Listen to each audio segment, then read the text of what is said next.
us and at the Lit Live conference, and we're so happy to be able to finish the day, well, almost finish the day. As one of my music professors used to like to say, penultimate. And this is the penultimate event of the day. So I had to look it up the first time I heard him say it. So it's, we're almost finished, but this is maybe the highlight of the day, in my opinion. Getting to celebrate the winners of the Sandy Crimmins Poetry Prize and the Montgomery County Poet Laureate. So we're really lucky to live in a city that cherishes poetry the way Philadelphia does. It's really, we have such a vibrant and supportive writing community here, which is something that is reflected in what we try to do here at Rosemont College in the part of the MFA program, what Philadelphia Stories, Christine Weiser and I have tried to do for 12 years now. Wow, I feel so our whole mission here is to, foster, and I know that that's what Joanne does too with the Montgomery County Poet Laureate. The point is that we're here to lift each other up. The world can be kind of an ugly place, as we can see, of course, illustrated beautifully during an election year, how ugly it can really get. So, poetry is one of those things, writing in general, but poetry in particular is one of those things that can be incredibly inspirational. It adds beauty to our world, and there's nothing wrong with adding beauty anywhere, in my opinion.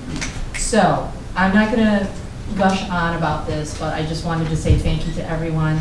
I did want to say just a couple words about Sandy Crimmins, the woman who the prize is named after for Philadelphia Stories, and I'm sure Joanne will talk more about her prize in her portion of the program. Sandy was someone that Christine and I met. She was in our very first issue, and she performed at our launch party at Brasserie Perrier.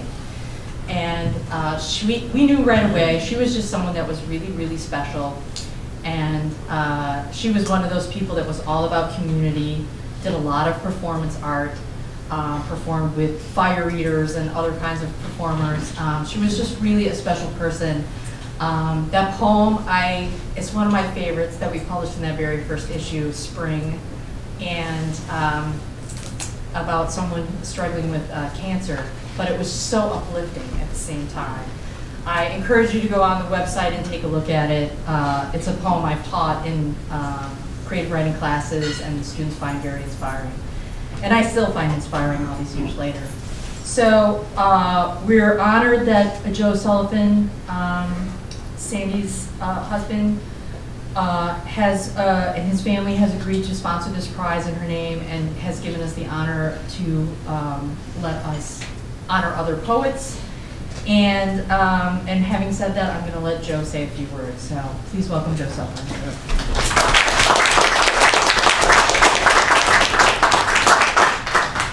Thanks so much, Carla. I'm going to be very brief, I promise. But I did want to give you a little bit of background about Sandy and why she creating this prize in her name with the collaboration of course, and permission of Carla, Christine, and Courtney was important in my view, because Sandy was really truly an artist. She and did all kinds of different artistic work. She, when I met her in New York City, she was working as a stage manager in off-Broadway theater. She worked in all kinds of venues, churches, corridors, wherever, and did some very artistic work and was always busy. Everybody was always calling her to work. And then when I'm a lawyer, when I finished law school in New York, and we made the decision to have children, and we decided we wanted to move to Philadelphia, it meant a change for her, but it didn't mean that she would no longer be an artist. And when she moved to Philadelphia, she found a love for poetry and creative nonfiction. She did both of those quite, she was totally devoted to it. And I would come home at night and from what I thought was a pretty drab kind of job, and she'd tell me what she was doing, and I was always amazed. It was always more surprising, a little bit more outlandish than I ever thought it would be. But it was creative in every sense. And among the things she did was, she served on the poetry board with Christine's father, Conrad Weiser, who I want to maybe take a moment of silence to remember him. He was a wonderful, wonderful editor. Sandy would come home and say, I love working with Conrad. He's so smart. He's got such great judgment. And we were almost always in agreement. And he said, that's not easy on this board. There were all kinds of disagreements. So I just want to remember Conrad because I got to meet him and I could see immediately what a special person he was and what a collaborative person he was. And that's really the kind of person Sandy was. And the reason I came up with this idea and threw it out to the editors about having this prize is because Sandy was also all about other people. She wasn't just about herself. She was tutoring people. She was doing all kinds of stuff.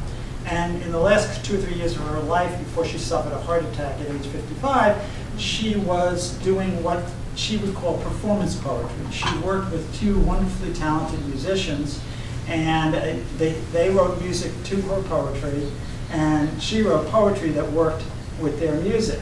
And they published they issued a couple of CDs, but they performed all over the place. There was a point in time when she worked with a different artist doing a version. She wrote a short work of creative nonfiction called El Cid in Poetry and Flame, in Flame and Poetry. And it was her shortened version of the classic El Cid, written as a play, and she performed by reading the music in a way that worked with their fire readers, and they had flamenco dancers. So she was kind of really creative.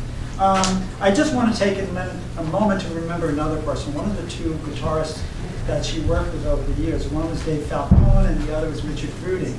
And very sadly, Richard Druding, who collaborated with Sandy for years, himself had a heart attack 3 weeks ago and passed away. So we've lost a lot of wonderful people, particularly in the last year. But there are people who, like Sandy, devoted so much of their lives not only to being creative in their own artistry, but collaborating with others and encouraging the next generation. So if this prize does nothing else, if it encourages the next generation and the generation of that after that to keep working on your poetry, your fiction, whatever you may be doing, and know that there are people who care about what you're doing and understand the challenges, or some of them at least, that go into doing that kind of work. So that's why I'm very happy, and my family's happy to support the prize, and I want to congratulate the winners of the prize this year, and I also want to congratulate Philadelphia Stories on its 10th anniversary. Yeah. So thank you.